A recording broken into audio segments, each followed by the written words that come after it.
listeners. It's Esther Snippa from Speaker Hub. Welcome to our Featured Speaker podcast. If this is your first time listening, then thanks for coming. Our Featured Speaker podcast is produced every week and showcases our VIP speakers. They talk with us about their passions and their projects, as well as share ideas with how to become a better speaker. We'd love for you to join us often, and feel free to add the podcast to your SoundCloud feed or iTunes. You can follow us on LinkedIn, Facebook, or on Twitter at SpeakerHubHQ, or just visit us at www.speakerhub.com. All right, let's get on to the show. Today we are talking with Ben Williams, a business psychologist who specializes in unconscious bias and psychometrics. So to start us off, Ben, can you just expand on this and tell us what that includes? Yeah, sure, Esther. I'm an occupational psychologist, which basically means that I take psychological principles and I apply them to the workplace. So whether this is trying to find the right person for the job, or whether trying to help people to find their dream job and do a bit of career coaching and planning, we design tools and processes that help to map out the human mind as it relates to activities in the workplace. And what is the most interesting thing you've learned about psychology in the workplace? Well, I think there are so many things that we could pick out to focus on. I mean, one of the interesting things that might be of interest to Speaker Hub listeners is a project that we've been working on recently about how to measure inspiration. So there was an events management firm who often employ the services of public speakers to speak at their events, and they wanted to try and measure scientifically whether there had been a shift in people's inspiration levels before and after they'd heard the person speak. So our project was to come up with a questionnaire that people would complete before the event, just after the event, and then after 3 months, to see, first of all, the shift in inspiration, but secondly, to see what kind of behaviours, activities they would be doing differently as a result of seeing the speaker than before. And it's quite nice because I guess in general that reflects my fascination with psychology in general, the fact that you can measure things, put a number to them, that you wouldn't have naturally thought could be measured. I think going all the way back to my undergraduate, I mean, the first thing I learnt was how memory can hold 7 plus or minus 2 items, and in your short-term memory, and I just thought that was amazing that you could just put a number to it. So I think the kind of work that we're doing at the moment around inspiration, I think trying to measure new aspects of human psychology via psychometric tests, I think is the most fascinating for me. Can you tell me a bit about what a psychometric test is?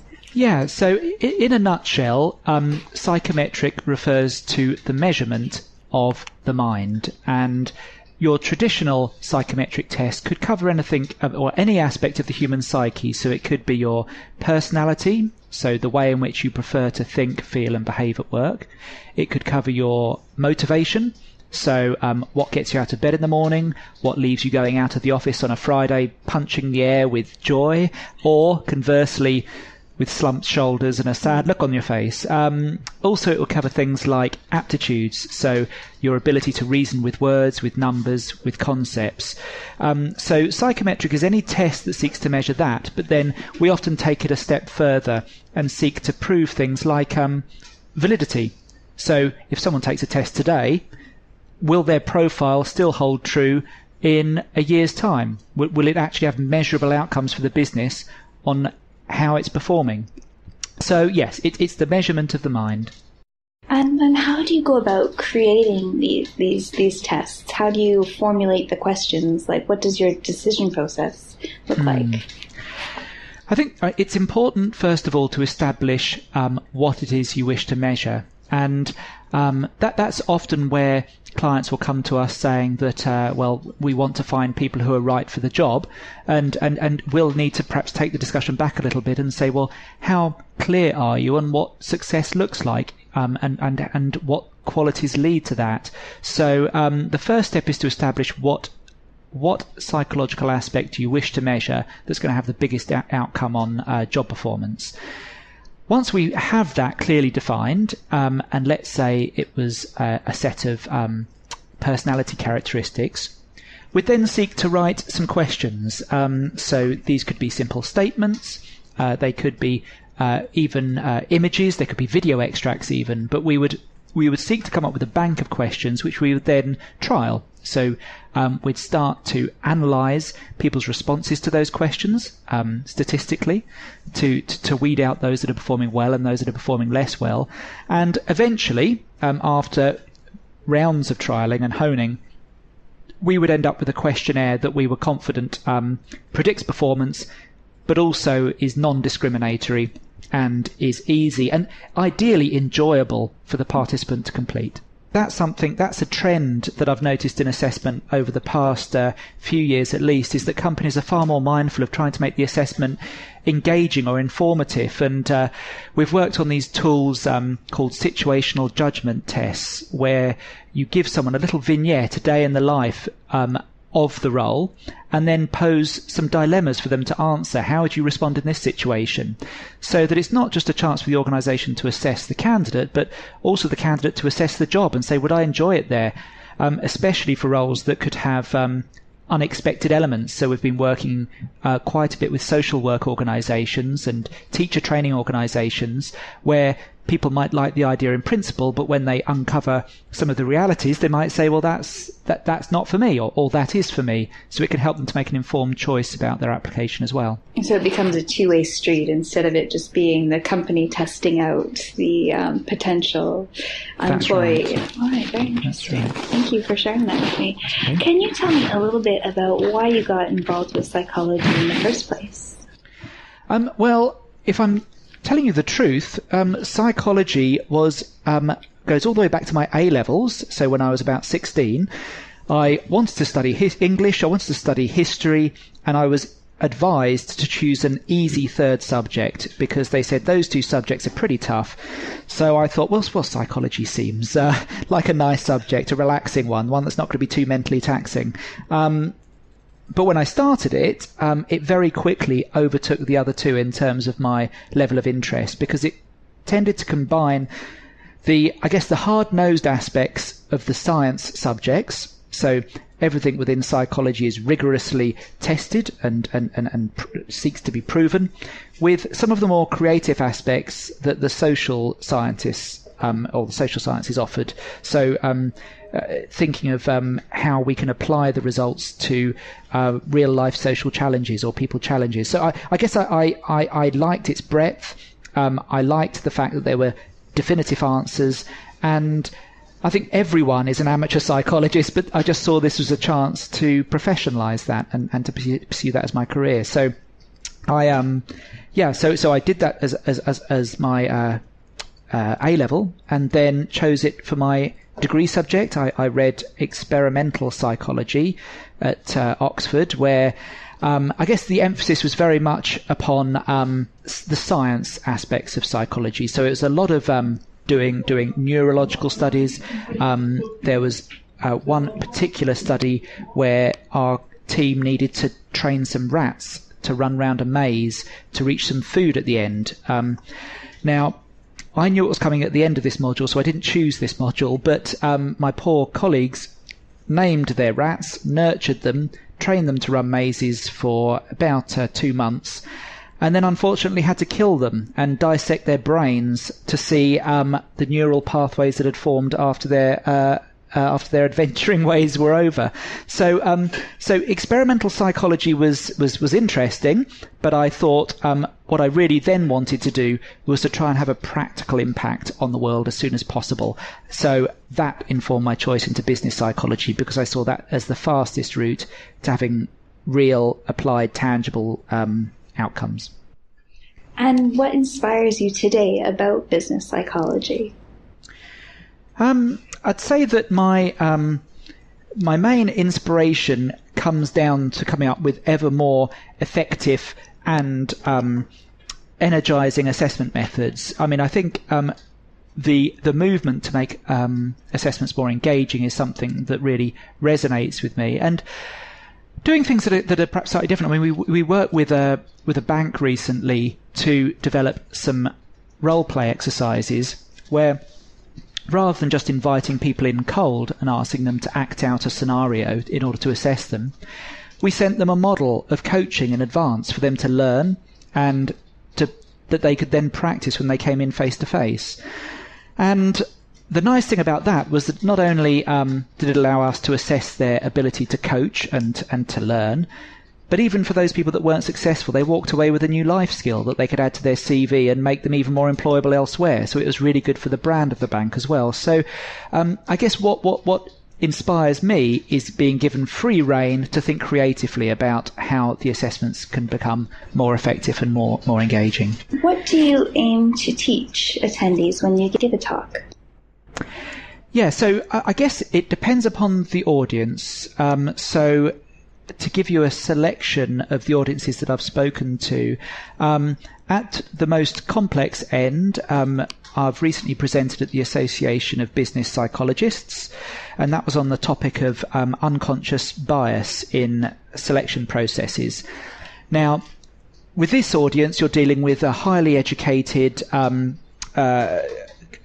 delegate group who are likely to really want to know what's happening at the cutting edge. So in these instances, then I make sure that from an academic and research perspective, I have the latest trends, and I guess that the aim there is to leave them feeling more informed than when they came, to allow them to practice as psychologists even more effectively. If we think about perhaps audiences who are coming to these topics new, then what I seek to do is to try and demystify some of these topics that can appear quite difficult to grasp at first. So, for example, I mean, if we take the unconscious bias, the concept of unconscious bias, at a recent talk that I did for an audience of people who are coming across this for the first time, I was asking them to kind of consider the concept of the fact that we tend to make judgments about people quite quickly based upon visual appearance. And then partway through my introduction, I started to ask people, is it getting hot in here? And started loosening my tie. I then started unbuttoning my shirt, taking off my jacket, and did kind of like took my jacket and shirt off. Underneath, I was wearing a Rock Band t-shirt. I think it was Black Sabbath. And I then continued to finish off with my introduction. At the end of that, I asked the delegates, who were by that point quite amused, to reflect upon how my change in visual appearance had affected my credibility as a presenter, about how their initial perception of me was altered. And a number of people came up to me afterwards and said that was a really effective illustration of what unconscious bias means, because they said, when I saw you in the Black Sabbath t-shirt, I was thinking far less positively about what you were saying, even if the content was the same as when you came on in your shirt initially. So I try to bring to life what can be quite complex concepts through humour and through simple examples. That's a wonderful example and a very creative way to engage the audience. It took a bit of bravery, but luckily it went down well. Okay. What's one piece of advice you have about public speaking that you could offer other public speakers?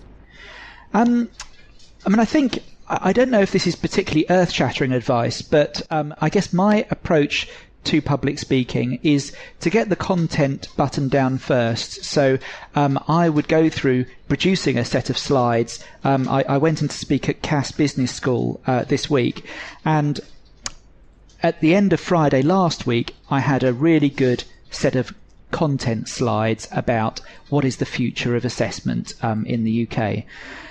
However, I didn't have anything that was going to engage them necessarily, or kind of fun games and icebreakers. So then I went through the agenda section by section and thought, right, there's the content, but how can I make that more engaging? What alternatives are there? And thinking quite broadly about that. So my own personal preference, get the content buttoned down and then go back and be quite diligent in challenging yourself to think, how can I make this more engaging for the audience? Even when you might be breathing that sigh of relief that you've got the content finished, because I think that's how you make it properly resonate and stick with people. That's wonderful advice. Thank you. What excites you most about the trends in business psychology for 2016? Well, this is a good question, because this is something that I was presenting on at the Cass Business School. I think there's two that are very interesting. One of them is the emergence of game-based assessment. And when I talk about games, I'm talking about computer games. There are a number of firms now who are developing quite rigorous ways of looking at psychological characteristics such as people's tendency to take risks or people's working memory, and that they will do this via the medium of a game that you might do on your mobile phone or tablet. I think it's interesting because it's something that is likely to be very engaging for a certain set of job seekers. So it's in particular a lot of companies that recruit apprentices are quite keen in finding out about these. But also it represents a step forward in that it's much harder to prepare for how to do well at a game than it might be to prepare for, let's say, a verbal reasoning test or a numerical reasoning test. There are certain ways that you can increase your score quite quickly in terms of kind of practice materials and things like that, whereas a game seeks to measure your ways of thinking and behaving at a more fundamental level. So I think that's quite exciting.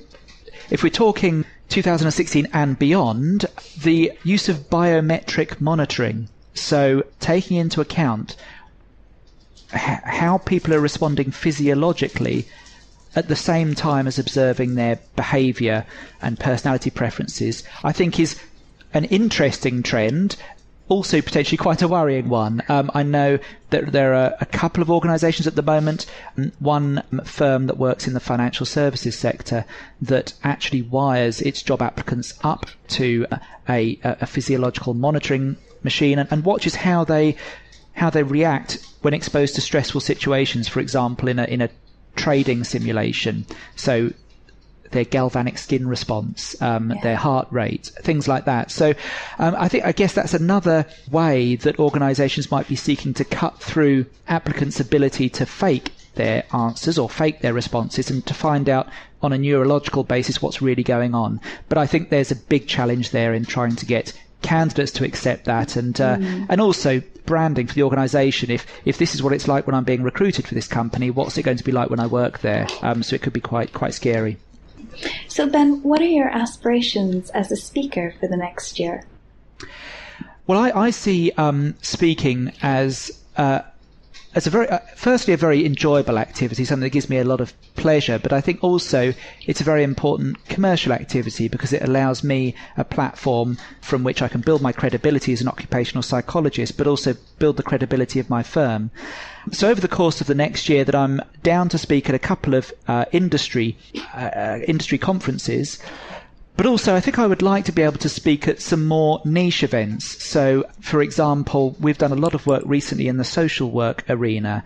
So perhaps approaching some professional bodies that are outside the world of HR, outside the world of occupational psychology, and trying to spread the good news about the power of psychometrics and assessment to a completely new audience. I think that's quite exciting, and I think it will bring with it its challenges because it'll be a completely new audience, and I think you can probably less predict what kind of questions might arise. But that's something that would really appeal to me over the coming year. Well, Ben, thanks so much for both coming on the show today and sharing your insights about business psychology and about being a speaker. It was really interesting, so thanks. Great, thank you very much.